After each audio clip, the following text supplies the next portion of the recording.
حضرت ابو ذر غفاری فرماتے تھے مجھے میرے نبی پاک نے 6 باتوں کی وصیت کی تھی۔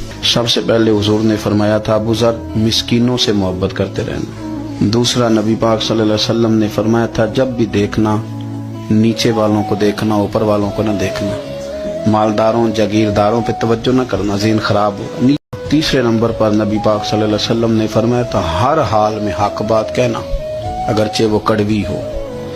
چوتھے نمبر پہ میرے محبوب نے فرمایا تھا اللہ کے معاملے میں کسی کی پرواہ نہ کرنا، کوئی کیا کہتا ہے کہتا رہے، تم رب کے رستے پہ چلتے رہنا، ملامت کی پرواہ نہ کرنا۔ اور پانچویں نمبر پر میرے نبی پاک نے مجھ سے کہا تھا اگر رشتہ دار تجھ سے تعلق توڑیں بھی نہ تو جوڑ کے رکھنا، صلہ رحمی نہ چھوڑنا۔